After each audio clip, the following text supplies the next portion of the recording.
ప్రస్తుతం మనం శ్రీకాకుళం జిల్లాలో సంచలనం సృష్టించినటువంటి నిన్నటి తొక్కిసలాట ఘటనకు సంబంధించి ఆలయం వద్ద ఉన్నాము. ఆ ఆలయంలో నిర్వహణ మొత్తం కూడా ఆలయాన్ని కట్టించినటువంటి హరిముకుంద పాండా గారు ప్రస్తుతం అయితే మనతో పాటు ఉన్నారు. ఆయన అసలు ఇంతవరకు కూడా గృహ నిర్బంధంలో ఉన్నారు. ఆయన బయటకు వచ్చారు.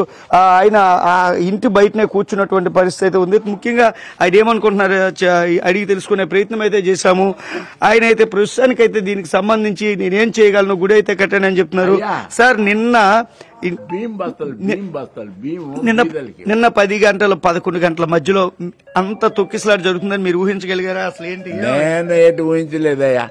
నేను పోలీసు వాళ్ళకి ఎవరు చెప్పలేదు, పోలీసు వాళ్ళకి రిపోర్ట్ ఎటు ఇవ్వలేదు.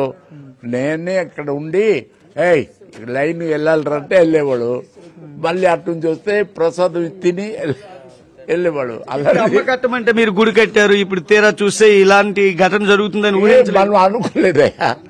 మనం అలా జరుగుతుంది అనుకోలేదు, జరిగింది. మనం ఏంటి చేస్తాం చెప్పు, మనం ఏంటి చేస్తాం అయ్యా?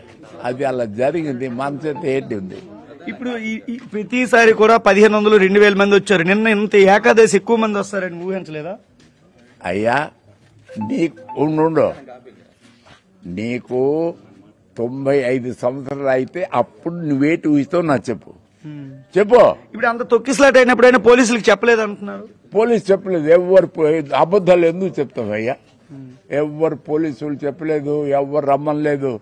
నాకు ధైర్యం, నేను నా అమ్మ ధైర్యం కూకొని ఒకళ్ళు వెళ్ళండి. అవును, మీకు ధైర్యం, మీరు చెప్పిన మాట వింటారు అనుకున్నారు. 2000 మంది వచ్చారు, తొక్కిసలాట అయితే ఇంతమంది చనిపోయారు. ఇప్పుడు కేసులు తగులు నా మీద కేసు పెట్టు, నా మీద కేసు పెట్టు. హరిముకుంద పండాన్ని పెట్టువయ్యా నా మీద. ఎలా కేసు పెట్టు, ఎవరి దగ్గర? చంద్రబాబు నాయుడు దగ్గర, మోడీ దగ్గర ఎలా పెట్టు. కేసు పెడతాడట పిచ్చాడు. ఎవరు కేసు పెడతాడు? పబ్లిక్ దేవుడి దర్శనం వస్తే అంత ఒక్కసారి వెళ్ళిపోతాడు. అలాగైపోతే నేను నడిచేస్తాను. ఈ ఘటన పైన నా మీద ఏముంటుంది?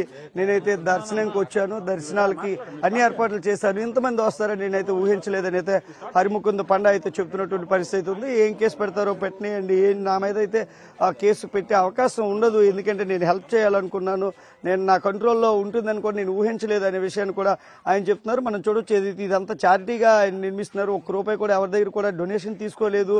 మరోవైపు ఏదైతే ఇక్కడ కూడా హుండీ కూడా ఏర్పాటు చేయనటువంటి పరిస్థితి. ప్రతి ఒక్కరికి ఎక్కడైతే దర్శన భాగ్యం కల్పించాలని ఒక ఆలయాన్ని మంచి సదుద్దేశంతో నిర్మించాను. దీన్ని ఊహించలేదు ఇంతమంది క్రౌడ్ వస్తుందనే విషయాన్ని అయితే హరిముకుంద పండా చెప్తున్నటువంటి పరిస్థితి ఉంది. కెమెరా పర్సన్ శ్రీధర్తో విఎస్ నాయుడు, ఎన్టీవీ, శ్రీకాకుళం.